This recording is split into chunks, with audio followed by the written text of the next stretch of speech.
Le titre du message que je vais vous partager ce matin, je l'ai appelé « Attention aux fourmis ». Là, vous vous demandez, qu'est-ce qu'il va nous parler? Hein? Je me souviens un jour que le pasteur Michel Charbonneau nous disait, lorsqu'il était arrivé en Haïti, quand il mangeait ses céréales, il enlevait les fourmis. Mais après un certain temps, ça ne le dérangeait plus, il mangeait les fourmis.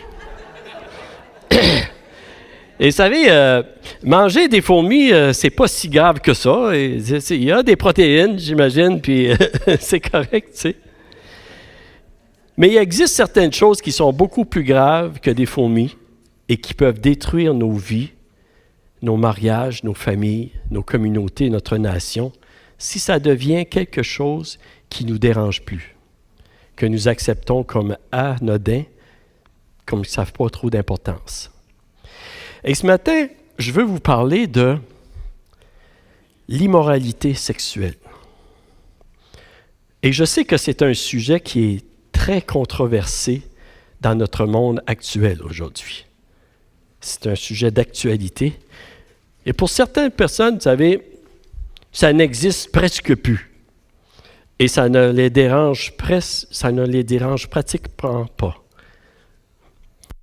Je pense peut-être que tout est permis. Et ça fait, pour des personnes, ça fait partie de leur vie, on en parle, et peut-être qu'on en mange un peu comme des fourmis, vous savez, qui sont dans les céréales.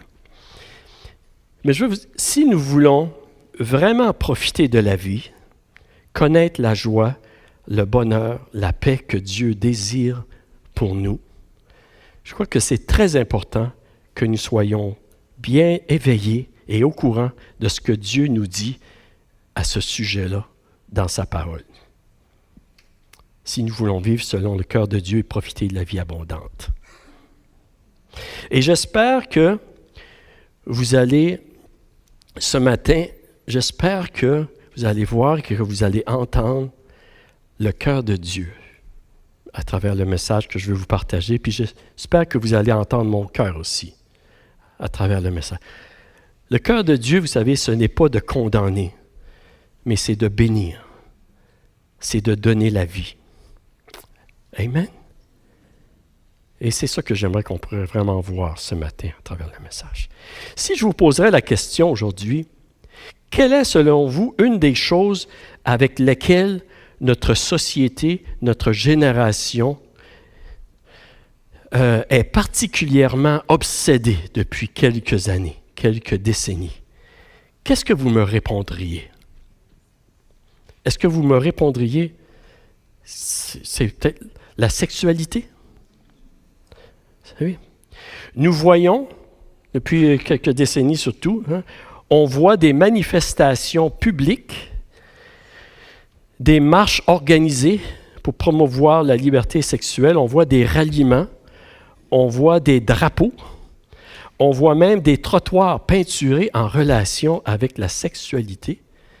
On voit des débats politiques concernant l'éducation des enfants au sujet de la sexualité. Nous vivons dans une société, on pourrait dire, qui est de plus en plus obsédée par la sexualité. Vous savez? Partout où on regarde, quasiment, il y a un symbole, une image, une emphase concernant la sexualité. Vous savez, c'est le contexte, l'environnement que nous devons vivre aujourd'hui. Et pour ceux qui veulent servir Jésus-Christ et qui veulent marcher avec Jésus-Christ, c'est le contexte que nous vivons dedans aussi. Nous entendons continuellement parler de sexualité et plus spécifiquement d'immoralité sexuelle, d'impudicité. Le terme c'est pornéa. De toute forme de sexualité, on entend parler de sexualité en dehors du mariage. Et à l'extérieur de l'Église, vous savez, nous en entendons beaucoup parler. Et il semble que parfois, nous n'en parlons pas beaucoup dans l'Église. Et peut-être que pour certaines personnes, on pense qu'on ne devrait pas parler trop de la sexualité parce que c'est un sujet qui est plutôt personnel, controversé, social et qui n'est pas trop spirituel. Peut-être que certaines personnes pensent de cette façon-là, vous savez. Pourtant, la Bible parle beaucoup de la sexualité. Et l'apôtre Paul, lorsqu'il a écrit sa lettre aux Corinthiens, vous savez, il a adressé le sujet directement de l'immoralité sexuelle.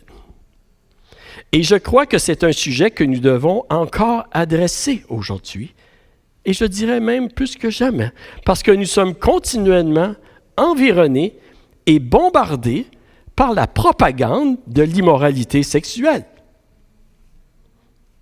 Est-ce que vous vivez sur la même planète que moi? C'est ça? Comme si c'est ça la vie. La vraie vie, c'est de vivre une sexualité qui déborde de tout bord, tout côté. En fait, on pourrait dire, vous savez, que nous vivons dans un contexte qui est semblable aux Corinthiens, lorsque l'apôtre Paul a écrit sa lettre. Et ce matin, j'aimerais de regarder avec vous ce que l'apôtre Paul a dit aux Corinthiens à ce sujet.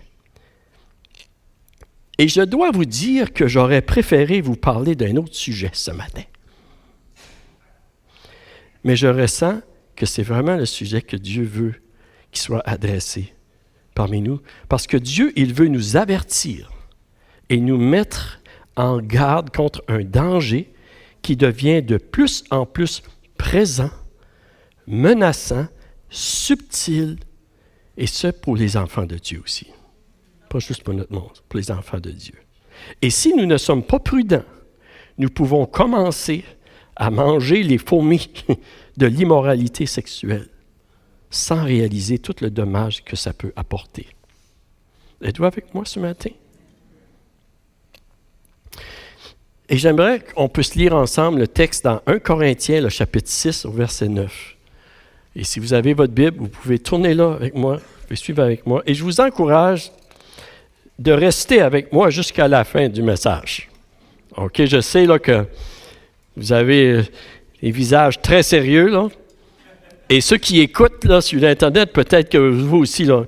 Mais j'aimerais de vous encourager de rester jusqu'à la fin parce que peut-être que vous allez entendre des choses différentes de ce que vous pensez. Et j'espère que nous allons entendre le cœur de Dieu à travers sa parole. Parce que Dieu nous aime et Dieu veut notre bien, il veut nous libérer. Puis il est capable de nous libérer si nous lui donnons notre vie et nous lui permettons. Amen? On va lire ensemble dans 1 Corinthiens 6, puis c'est la parole de Dieu. J'ai choisi la version Bible Second 21 parce que je trouve que c'est une version qui est plus courante et qui est appropriée. L'apôtre Paul, il dit ceci, il dit « Ne savez-vous pas que les injustes n'hériteront pas du royaume de Dieu? Ne vous y trompez pas. Ni ceux qui vivent dans l'immoralité sexuelle, ni les idolâtres, ni les adultères, ni les travestis, ni les homosexuels, ni les voleurs, ni les hommes toujours désireux de posséder plus, ni les ivrognes, ni les calomniateurs, ni les exploiteurs n'hériteront du royaume de Dieu. Et c'est là ce que vous étiez, certains d'entre vous. Mais vous avez été lavés, mais vous avez été déclarés saints, mais vous avez été déclarés justes au nom du Seigneur Jésus-Christ et par l'Esprit de Dieu. » Amen. Tout m'est permis, mais tout n'est pas utile. Tout m'est permis, mais je ne me laisserai pas dominer par quoi que ce soit. Les aliments sont pour le ventre et le ventre pour les aliments, et Dieu détruira l'un comme l'autre. Mais le corps n'est pas pour l'immoralité sexuelle. Il est pour le Seigneur, et le Seigneur est pour le corps. Or, Dieu qui a ressuscité le Seigneur nous ressuscitera aussi par sa puissance. Ne savez-vous pas que vos corps sont les membres de Christ? Prendrais-je les membres de Christ pour en faire les membres d'une prostituée? Certainement pas. Ne savez-vous pas que celui qui s'unit à la prostituée est un seul corps avec elle? En effet, il est dit, les deux ne feront qu'un. Mais celui qui s'unit au Seigneur est un seul esprit avec lui. Fuyez l'immoralité sexuelle. Tout autre péché qu'un homme commet est extérieur à son corps, mais celui qui se livre à l'immoralité sexuelle pêche contre son propre corps. Ne savez-vous pas, votre corps est le temple du Saint-Esprit qui est en vous et que vous avez reçu de Dieu. Vous ne vous appartenez pas à vous-même, car vous avez été rachetés à un grand prix. Rendez donc gloire à Dieu dans votre corps et dans votre esprit qui appartiennent à Dieu. Je prie, Seigneur, que tu m'aides à partager ce message comme tu voudrais que je le partage, afin que ta parole, Seigneur, puisse produire des bons fruits, Seigneur, dans chacun de nous, Seigneur. Que ta lumière éclaire des endroits ténébreux qui pourraient avoir. C'est ma prière, Seigneur. Fais que cette parole porte des bons fruits à ta gloire et ton honneur. Dans le nom de Jésus, je prie. Amen. Amen. La première chose que je voudrais voir avec vous ce matin, c'est premièrement le contexte de l'Église de Corinthe. Corinthe, vous savez, c'était une ville avec beaucoup d'immoralité sexuelle. Lorsque l'apôtre Paul écrit cette lettre, vous savez, c'est une ville qui était remplie d'immoralité. Le problème avec l'immoralité sexuelle, vous savez, ça ne date pas d'hier, puis des années 1960. Non, ça date depuis toujours. Dans la ville de Corinthe, il y avait le temple, on dit, d'Aphrodite. Et c'était la déesse de l'amour. Et ce temple employait, on nous dit, plus de 1000 prostituées sacrées. Il y avait des rituels d'adoration qui comportaient des pratiques, des aspects sexuels. Puis c'était commun à cette époque-là. À Éphèse aussi, c'est des choses qui se produisaient. La ville de Corinthe était renommée pour son immoralité jusqu'au point où on utilisait le terme corinthien comme un synonyme de débauche et de perversion. On disait « vive à la corinthien hein? ». Ça voulait dire, vivre dans la débauche, dans l'immoralité. On nous dit même qu'il n'y avait pas de ville qui était rivale à la ville de Corinthe, avec tous ses vices, et même qu'ils attiraient des adorateurs du monde entier pour venir et profiter de l'immoralité qui se produisait à Corinthe. Aïe aïe, oui, aïe aïe. Et dans cette grande ville-là, dans cette ville qui était vraiment ténébreuse, on pourrait dire, vous savez, l'apôtre Paul a été apporter l'Évangile. Il a prêché l'Évangile. Et en fait, vous savez, le Seigneur lui a dit ceci lorsqu'il était à Corinthe. Dans Acte 18, je vais juste vous le lire, Acte 18, versets 8 à 11, ça dit « Cependant, Crispus, le chef de la synagogue, crut au Seigneur, ainsi que toute sa famille. Beaucoup de Corinthiens écoutèrent Paul. Ils crurent aussi et furent baptisés.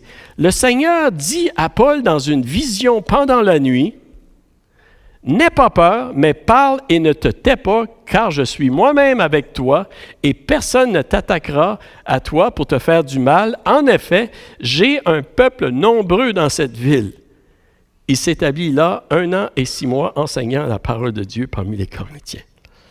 Amen. Dieu a dit, j'ai un peuple nombreux dans cette ville, dans cet endroit-là. Vous savez, la Bible dit, lorsque le péché abonde, la grâce surabonde.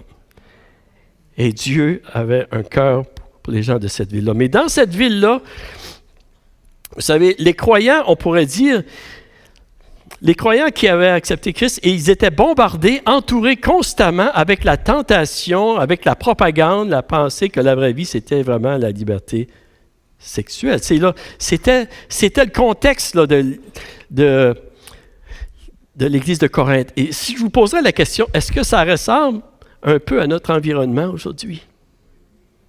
Ça ressemble. Donc, qu'est-ce que Paul leur dit? Qu'est-ce que Paul voudrait leur dire? Qu'est-ce qu'il leur dit? Qu'est-ce que Dieu voudrait nous dire dans ce contexte? Il y a 3 choses que je veux voir avec vous ce matin. La première, c'est celle-ci. Paul, en fait, on pourrait résumer tout le message de ce texte ici. Il leur dit, fuyez l'immoralité sexuelle. Éloignez-vous de l'immoralité. Fuyez-le. C'est ça qu'il leur dit. Et la première chose qu'on pourrait voir dans le texte qu'on a vu, c'est qu'il a dit, fuyez l'immoralité sexuelle parce que ce n'est plus ce que vous êtes aujourd'hui. Ce n'est plus. Ça faisait partie de votre ancienne vie, mais plus maintenant. Il dit ceci, on va le relire dans versets 9 et 10. Il dit, « Ne savez-vous pas que les injustes n'hériteront pas du royaume de Dieu? Ne vous y trompez pas. Ni ceux qui vivent dans l'immoralité sexuelle, ni les idolâtres, ni les adultères, ni les travestis, ni les homosexuels, ni les voleurs, ni les hommes toujours désirés de posséder plus, ni les ivrognes, ni les calomniateurs, ni les exploiteurs n'hériteront du royaume de Dieu. Et c'est là ce que vous étiez, certains d'entre vous, mais vous avez été lavés, mais vous avez été déclarés saints, mais vous avez été déclarés justes au nom du Seigneur Jésus-Christ et par l'Esprit de notre Dieu. » Amen. Il dit, c'est ce que vous étiez, certains d'entre vous, mais ce n'est plus ce que vous êtes aujourd'hui. Vous n'avez plus besoin de vivre de cette façon-là. Vous savez, si nous avons réellement accepté Jésus-Christ dans notre vie pour le pardon de nos péchés et que le Saint-Esprit habite en nous, il va y avoir inévitablement un désir en nous de se détourner. De se détourner de certaines choses, de se détourner de certains comportements, de certains péchés qui sont contraires à la volonté de Dieu. L'Esprit de Dieu nous enseigne, l'Esprit de Dieu nous convainc. Et l'Esprit de Dieu nous donne la force aussi de vaincre nos faiblesses dans notre chair et de changer. C'est par la grâce de Dieu. Amen.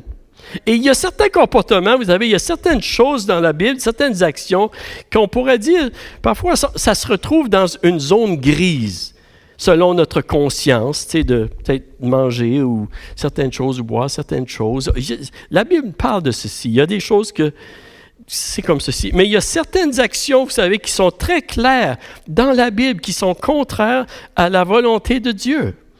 Et la liste que Paul énumère ici, c'est une liste qui est très claire. Il y en a plusieurs, OK? Et le péché, ce sont des péchés que nous devons fuir avec la grâce de Dieu. Vous savez, si nous nous disons chrétiens,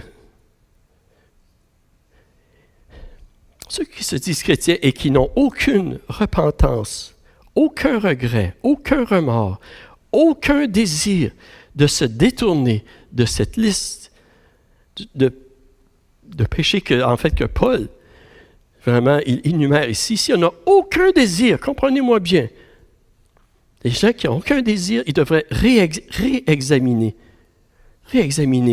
leur vie, leur foi, pour évaluer s'ils ont réellement accepté Christ dans leur vie comme leur sauveur. Et si réellement l'Esprit de Dieu habite en eux. Et l'apôtre Paul, il dit dans Romains 8 au verset 9, il dit, « Quant à vous, vous n'êtes pas animés par votre nature propre, mais par l'Esprit, si du moins l'Esprit de Dieu habite en vous. Si quelqu'un n'a pas l'Esprit de Christ, il ne lui appartient pas. » L'apôtre Paul, il dit ceci, et lorsqu'il parle aux Corinthiens, aussi un peu plus loin, dans 2 Corinthiens 13,5, il dit « Examinez-vous vous-même pour savoir si vous êtes dans la foi. Mettez-vous vous-même à l'épreuve. » Et ce que dit parfois, il faut s'examiner, vous savez. Est-ce que vous êtes...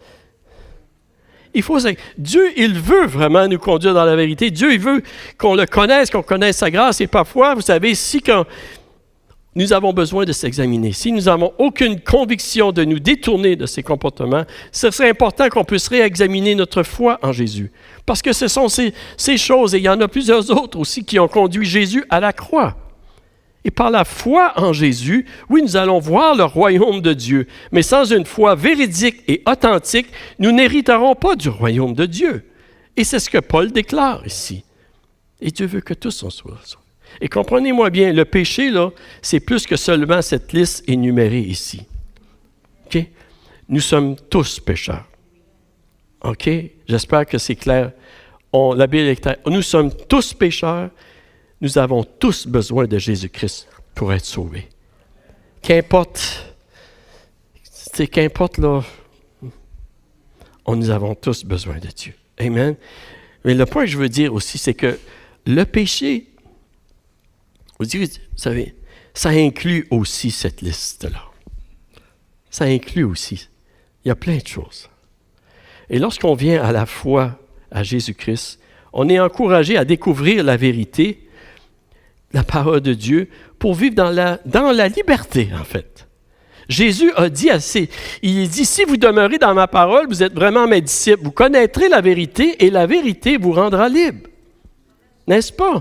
Et la parole de Dieu, elle nous est donnée pour nous instruire, pour renouveler notre intelligence, pour nous conduire dans la vérité et dans la liberté, et une liberté qui nous permet de profiter pleinement de toute la vie que Dieu voudrait déverser dans notre vie. Vous êtes avec moi?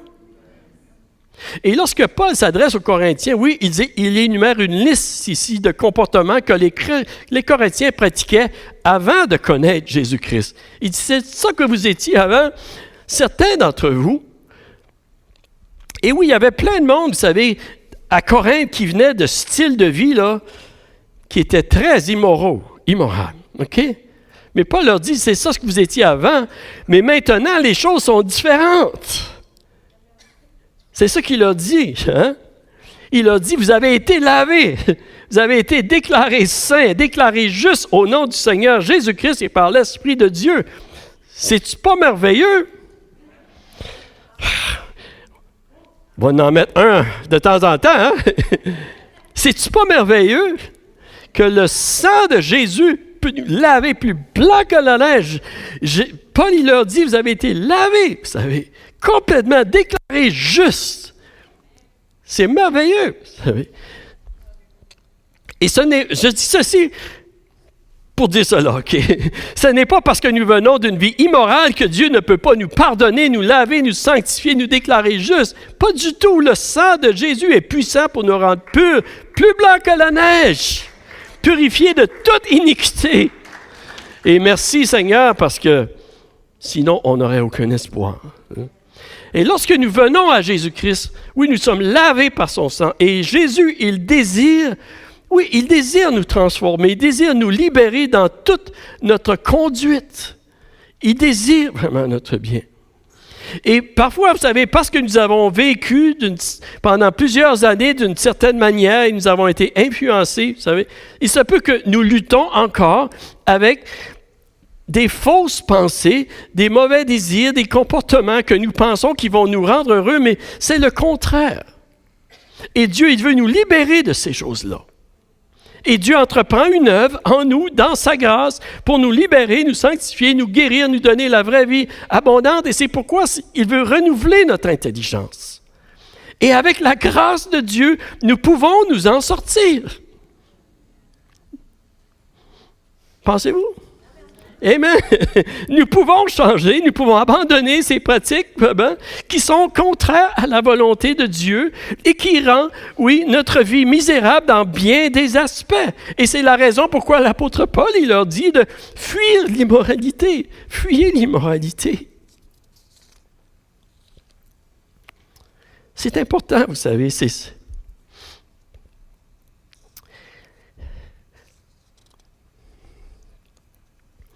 Dieu veut il veut qu'on connaisse la vie abondante en lui. Donc, OK. Fuyez l'immoralité sexuelle, ce n'est pas ce que vous êtes aujourd'hui.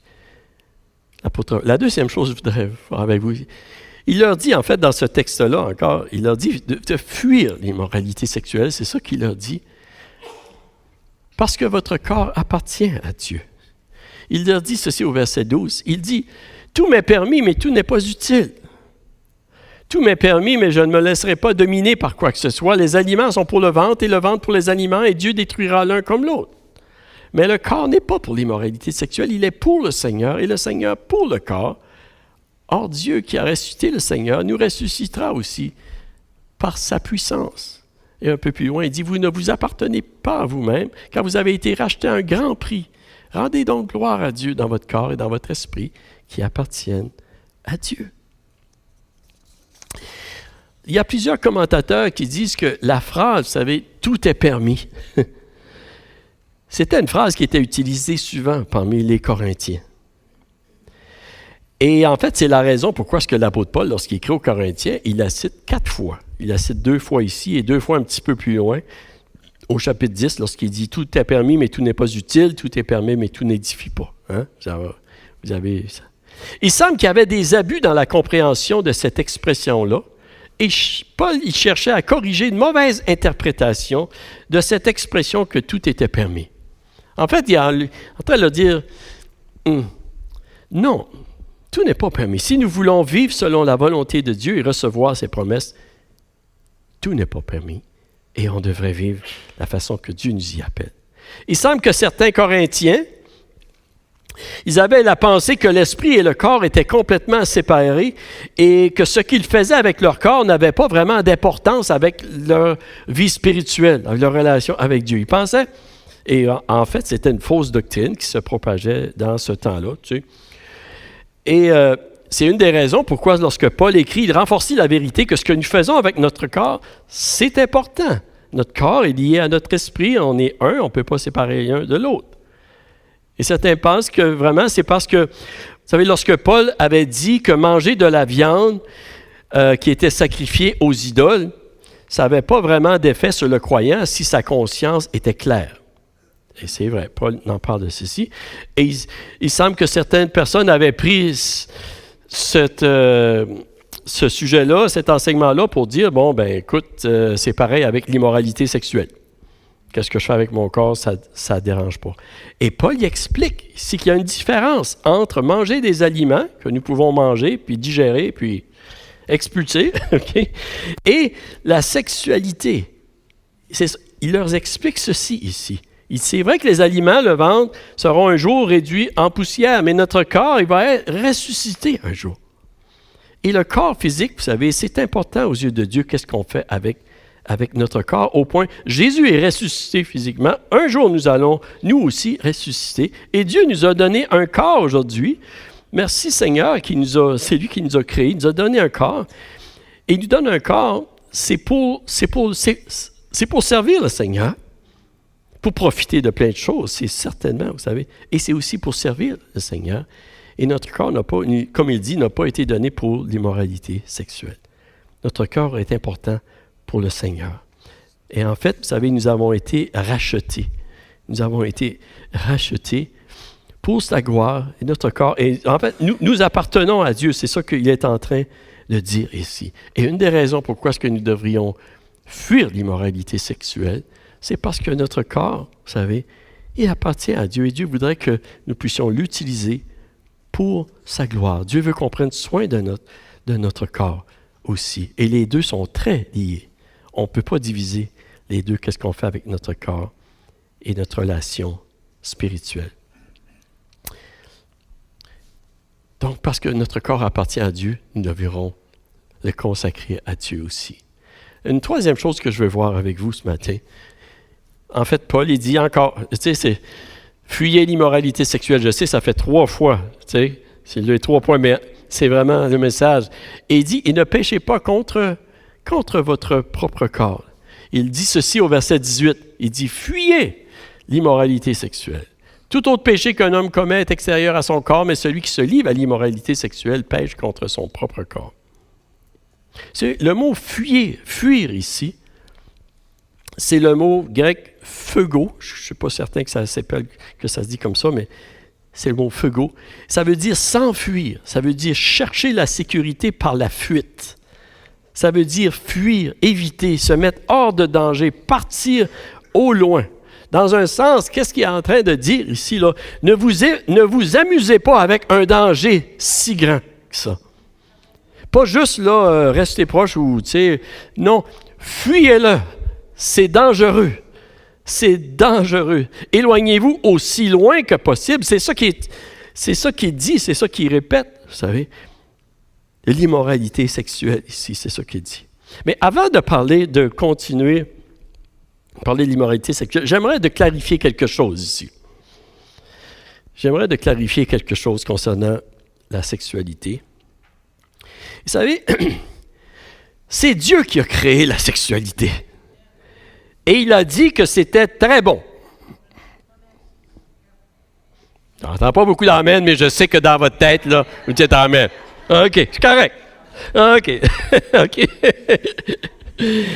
La sexualité joue un rôle très important et noble dans le mariage. La sexualité, c'est un cadeau de Dieu à l'homme et la femme pour les bénir et les unir ensemble dans une relation très intime, profonde, personnelle, épanouie. Il n'y a rien de mal dans la sexualité entre un homme et une femme qui sont unis dans les liens du mariage.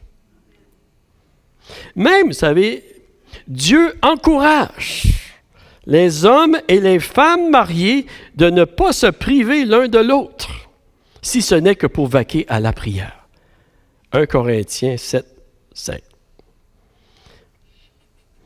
Et si vous n'êtes pas convaincu, je crois que vous l'êtes, vous pouvez lire dans Proverbes, le chapitre 5, vous pouvez lire les versets 15 à 20, qui nous dit d'être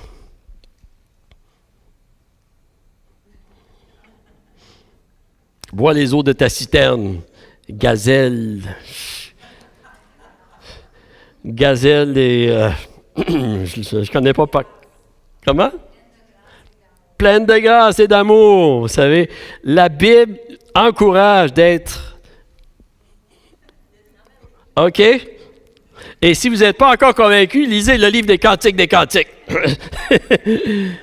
Dieu n'est pas contre la sexualité, pas du tout, vous savez. Il l'a créé et il l'encourage vraiment. Il veut bénir. C'est une bénédiction de Dieu, vraiment. Et vous savez, le voleur, le diable, il ne vient que pour dérober, détruire, voler, égorger. C'est ça qu'il essaye de faire. Et il cherche, vous savez, à pervertir tout ce que Dieu a créé comme étant bon. Très bon, c'est ça qu'il fait. Et c'est ça qui est on peut voir que c'est ça qu'il est en train de faire depuis la chute, vous savez. Il essaie de pervertir et de détruire la beauté de la sexualité dans le mariage. Et je dis ceci. OK. Merci, José. Mais je vais simplement m'adresser peut-être là, à ceux qui sont un peu plus jeunes, ici, pour quelques instants. Là. Ne pensez pas. Je ne prêcherai pas ce sujet-là toutes les semaines, je vous le garantis. Là. Mais ne pensez pas que parce que vous désirez suivre le Seigneur et vivre une vie pure avec le conjoint que Dieu a préparé pour vous, que vous allez manquer quelque chose. C'est souvent ce qu'on entend à l'extérieur dans le monde. C'est faux. Au contraire, de vous garder pour celui ou celle que le Seigneur vous a donné, vous prépare, vous allez pouvoir connaître la plénitude d'une vie conjugale épanouie avec beaucoup plus de joie que ceux qui choisissent l'immoralité sexuelle. Vous allez pouvoir connaître une union dans une intimité mentale, émotionnelle, spirituelle, physique, privée, qui pourra être épanouie. Et c'est ce que Dieu désire pour vous. C'est comme choisir de l'eau, un peu comme choisir de boire de l'eau pure, limpide et fraîche, plutôt que de l'eau qui est brouillée. Vous savez, quelqu'un a comparé la sexualité à un feu dans une maison. Le feu, ça peut servir à réchauffer, ça peut servir à cuire la nourriture, à se reposer lorsqu'il est contrôlé, le feu. Mais un feu sans contrôle, ça peut aussi brûler la maison et détruire la maison. Hein? Et Dieu, vous savez, a établi la sexualité, on pourrait dire, comme un feu. Le feu de la passion, de l'amour érotique, hein? Pour qu'elle serve à unir l'homme et la femme dans une union très intime, profonde, et même pour qu'ils produisent des rejetons. Des petits bonhommes, hein? Puis des petites bonnes femmes. Mais c'est un feu qui doit être contrôlé pour bien produire pourquoi il a été créé. Parce que sinon, ça peut brûler. Et c'est pourquoi toute pratique sexuelle qui se situe en dehors du mariage va à l'encontre du plan de Dieu pour l'homme et la femme, pour la famille, pour le bien des enfants et de la société. Et la Bible en parle beaucoup et en plusieurs occasions. La Bible donne beaucoup d'avertissements à ce sujet-là, vous savez. Et c'est pourquoi, vous savez, lorsque nous cédons à l'immoralité sexuelle, nous péchons contre notre corps, contre notre conjoint, contre notre famille, et on se prive aussi de beaucoup de joie que Dieu voudrait nous donner. Dieu nous dit de fuir l'immoralité sexuelle parce que Dieu nous aime et qu'il veut notre bien. Et parce qu'il sait que l'immoralité sexuelle conduit à la destruction de notre vie. Qu'elle nous vole, qu'elle nous prive des bonnes choses que Dieu a pour nous. L'immoralité sexuelle, ça nous détruit dans plusieurs aspects. Émotionnellement, il peut nous remplir de culpabilité, ça détruit notre estime de soi, ça peut brûler notre conscience. Relationnellement, elle détruit des relations avec nos conjoints, nos amis, nos parents, nos enfants. Spirituellement, dans notre relation avec Dieu, puis physiquement, parfois, ça peut causer bien des problèmes aussi. Pourquoi est-ce que Dieu nous dit de la fuir, autant. Et vous pouvez lire le chapitre de Proverbes, le chapitre 7. C'est très explicite aussi. Pourquoi Dieu nous dit de la fuir? C'est parce que l'immoralité sexuelle est extrêmement dangereuse, pernicieuse, destructive, sournoise et séductrice. On ne devrait pas minimiser les conséquences désastreuses et pernicieuses de l'immoralité sexuelle. Si je vous poserais la question, combien de familles ont été dévastées? Des relations brisées, des mariages brisés, des enfants brisés et bouleversés, vous savez, des vies brisées, même des suicides. Il y a eu des communautés brisées, même des églises qui ont été brisées à cause de l'immoralité sexuelle. Je suis sûr que vous en connaissez, j'en connais. J'ai dû faire face à des situations dans des églises. C'était affreux. Vous savez, on entend parler beaucoup des plaisirs de l'immoralité sexuelle autour de nous. Mais nous n'entendons pas beaucoup parler de toutes les conséquences désastreuses de l'immoralité sexuelle. Ça, c'est comme, il ne faut pas en parler, ça, c'est comme caché, ça. Hein? Oui. C'est sûr que le diable ne veut pas qu'on parle de ça. Hein? Mais la vérité, c'est qu'il y a énormément de conséquences désastreuses. Et vraiment, vous savez, on devrait en parler aussi dans l'éducation sexuelle à nos enfants, aux adolescents, aux adultes. Parler aussi de les conséquences désastreuses. Aujourd'hui, on vit dans un contexte, vous savez, c'est comme si c'est cool d'avoir des relations sexuelles en dehors du mariage. N'est-ce pas? C'est dans plusieurs contextes. Et parfois, les personnes qui sont plutôt jeunes ou qui veulent vivre une vie chaste et pure, vous savez, parfois ils sont regardés, ils sont méprisés. Simplement vous dire, vous n'avez pas besoin d'avoir honte. Vous faites le bon choix. Vous faites le bon choix pour honorer Dieu. Et vous faites le bon choix pour votre vie aussi. Et les statistiques prouvent que ceux qui choisissent de vivre leur vie sexuelle selon le cœur de Dieu sont beaucoup plus heureux. Le monde nous dit, poursuivez l'immoralité sexuelle. Dieu dit, fuyez l'immoralité. Et je crois que le meilleur choix, c'est de fuir. Vous êtes avec moi ce matin? La dernière chose que je veux simplement voir avec vous, puis je termine, c'est que la réalité, vous savez, la réalité, c'est que parfois, c'est que il y a bien des personnes qui se font prendre au piège par l'immoralité sexuelle. Comprenez-moi bien, là. Dieu ne nous condamne pas. Dieu veut nous aider, Dieu veut nous sortir. À Corinthe, là, la ville de Corinthe, Dieu a dit à Paul, j'ai un peuple nombreux ici. Amen. Et Dieu, c'est un Dieu qui vient, il vient pour bénir, il vient pour libérer, pour sauver. La réalité, vous savez, c'est que oui, il y a bien des personnes qui se font prendre au piège. Et avec l'obsession sexuelle de notre culture aujourd'hui et la venue de l'Internet et de téléphones supposément intelligents, l'immoralité sexuelle est devenue un fléau. Maintenant, ce n'est plus nous qui courons après l'immoralité sexuelle, c'est l'immoralité sexuelle qui court après nous. Et un de ces fléaux-là, c'est la pornographie, qui est devenu un fléau, c'est accessible au bout des doigts, vous savez, et ça cause beaucoup, beaucoup de problèmes. Et l'addiction à la pornographie, on nous dit, a grandi d'une façon exponentielle depuis que l'Internet haute vitesse est rendu possible. Même les enfants, aujourd'hui, de très bas âge, ont accès à la pornographie. Et ça détruit leur vie. C'est rendu, on voit les gens comme des objets sexuels plutôt que des personnes. Ça détruit, je n'irai pas dans tous les détails, vous savez. Mais les effets de la pornographie, on nous dit c'est comme une drogue dont on peut devenir dépendant, addicté. Oui. Et j'entendais les propos d'un docteur dernièrement à ce sujet-là.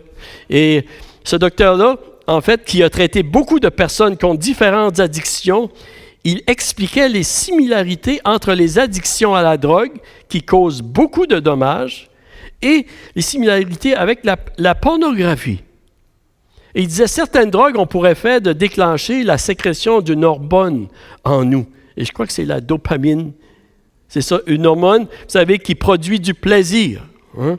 Et c'est la raison pourquoi il y a des personnes qui deviennent addictées à la drogue, parce qu'on en veut toujours plus et on devient addicté à ces choses-là. Et on en a besoin toujours plus. Il disait que la pornographie a le même effet que la drogue. Et c'est pourquoi nous devons traiter la dépendance à la pornographie de la même façon que nous traitons n'importe quelle addiction sévère. Et il donne quelques conseils. Et j'aimerais juste les résumer rapidement. Et en fait, on pourrait dire que le conseil qu'il donne, ça se résume en ceci: fuyez l'immoralité sexuelle. Fuyez-le. Il dit ceci. Il dit, nous devons arrêter tout contact avec la pornographie. Si c'est un problème. Il dit, il faut complètement couper tous les liens. Pareil comme un alcoolique avec l'alcool qui doit arrêter complètement. Tolérance zéro si on veut s'en sortir. Il dit une autre chose, il dit, il faut enlever toutes les sources de tentation. Les ordinateurs, les téléphones dans la maison, dans l'appartement, vous savez, les contacts illicites. Il dit, si on doit travailler ou étudier avec un ordinateur, après le travail, les études, on doit enlever les sources de tentation. Pareil comme un alcoolique, il ne doit pas garder de l'alcool dans la maison. Une troisième chose, il faut arrêter de cacher notre addiction. Il faut être redevable à une personne de confiance, parce que le secret, c'est une arme du malin pour nous garder dans notre addiction. Il dit, nous devons acquérir des ressources pour nous aider. Il y a des organisations, des ministères qui adressent particulièrement ce genre d'addiction-là pour aider, comme qu'il y en a dans différents domaines. Il dit, on doit persévérer dans le combat. Il dit, la chose la plus difficile, c'est les 3 premiers mois. C'est 3 mois que ça prend pour briser une addiction.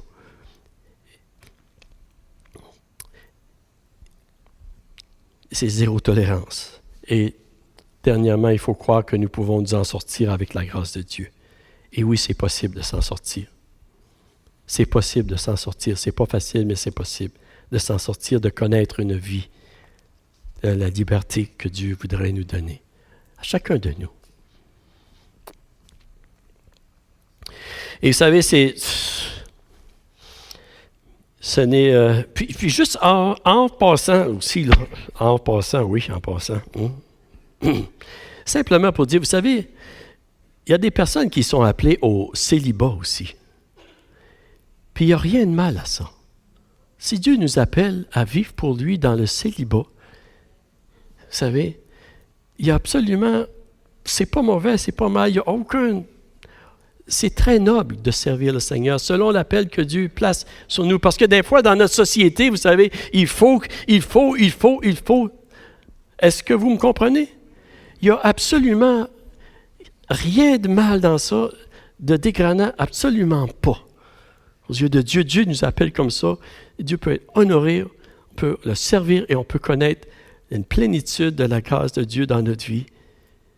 Et c'est un mensonge du malin qu'il faut faire attention de ne pas tomber dans ce piège-là. Amen. Et ce matin, je veux simplement qu'on puisse vraiment saisir, vous savez, par la grâce de Dieu, nous pouvons fuir l'immoralité sexuelle et vivre dans la plénitude que Dieu a pour chacun de nous. Les Corinthiens, pareil comme les Corinthiens, vous savez, nous aussi, nous pouvons vivre. Et c'est ma prière, vous savez, c'est ma prière ce matin qu'on puisse réaliser le contexte dans lequel nous vivons dedans et d'être sur nos gardes, afin que les fourmis ne viennent pas manger. On ne mange pas les fourmis, puis il y a des fourmis, des fois, vous savez, qui viennent dans les murs, ils peuvent manger les murs aussi. Hein? On ne veut pas ceci. Et c'est important dans le contexte qu'on vit aujourd'hui. On est bombardé. On est bombardé à droite et à gauche avec un mensonge. Et ce que Dieu nous dit, c'est le contraire. On nous dit, poursuivez immoralité sexuelle, Dieu nous dit, fuyez. Amen. Est-ce qu'on pourrait se lever debout ensemble?